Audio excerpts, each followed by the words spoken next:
festival held in the desert in southern Israel. Eventually, more than 260 bodies were recovered from that site, according to the rescue agency Zaka. Well, let's talk now for the next few minutes to Sharon, who's a photographer who was working at that festival. She was there. And Sharon, we're so grateful that you are joining us here on the programme. And I'm sure it is incredibly difficult to talk about what you witnessed last week. So apologies if any of my questions make you relive it, but I know that you want to tell your story. So start by just telling us and telling our viewers what actually happened when people there first came under attack. Okay, so first of all, my name is Sharon. I'm 22 years old. As we said previously, I'm a photographer, I'm an artist. I've been for years. I'm a part of the festival community since I'm 14. I'm 22 years old right now. For the past year, I was trying to get into the trans community in the country and try and live my dream as a photographer and as an artist. I worked very, very hard to get into the Supernova Festival. And the day that I got to the festival, I got there with two friends from Facebook. They gave me a lift to the festival, and all night I spent taking photos of beautiful people with beautiful music. So many colorful humans. People that I know from high school, people that I knew from youth groups, people that were in the army with me or with my friends. All of the faces were familiar because I'm in the community for so long. And as the sun started to rise up, I remember that I went back a few steps from the main stage and I tried to take a shoot of the sunrise above the main stage. And then the music stopped.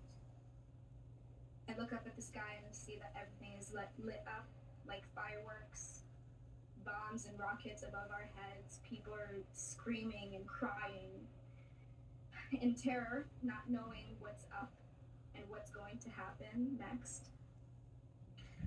I remember that I went to the backstage to take my belongings and go and find my friends to go back home with.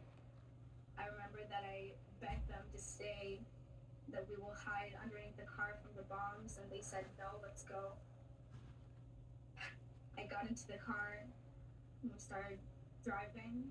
As we were driving, black smoke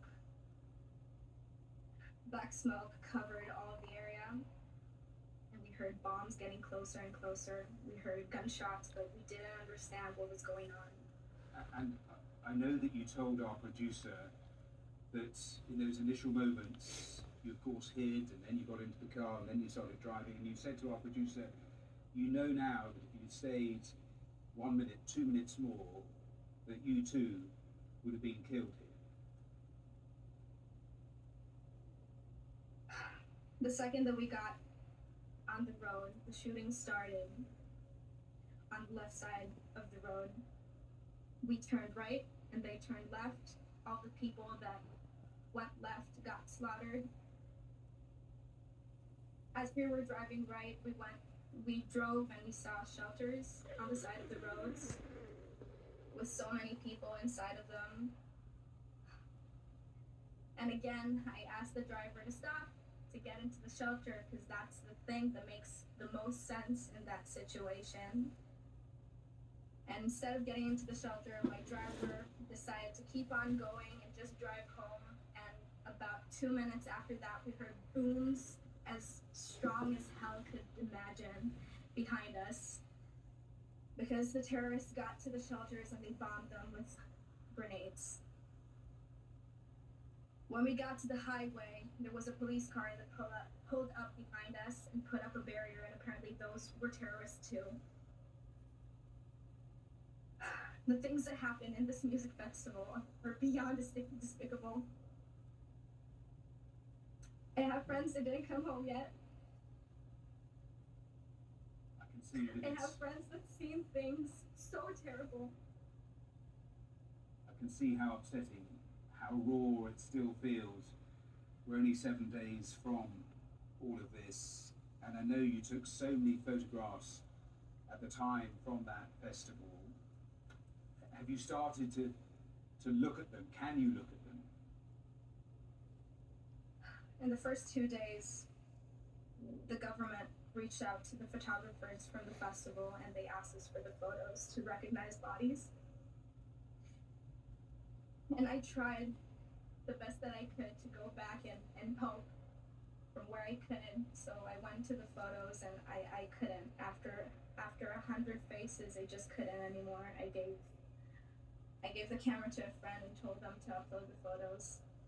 So the answer is no. A week went past the incident and I can't look at the photos because I don't know who's alive and who's dead. And when you look at the situation now, we have all the signals suggesting there's going to be a massive response in terms of a ground incursion, all of that.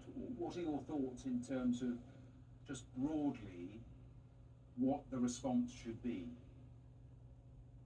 I think my own opinion does not matter. I think that the people that are in charge are taking the best decisions they can right now. And I stand by Israel.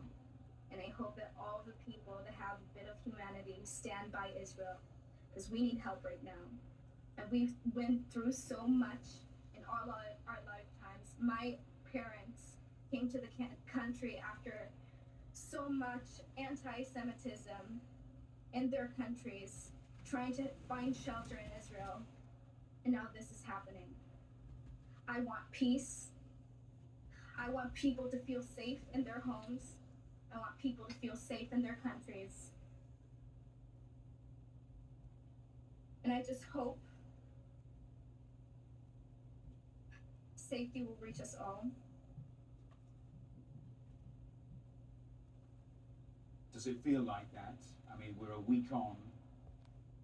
You've had time to reflect in terms of what actually happened. What are your thoughts when you look back and try to imagine to look forward as well? When I look back, I see freedom fighters. I see people with lives, with bright light that shine through all of us.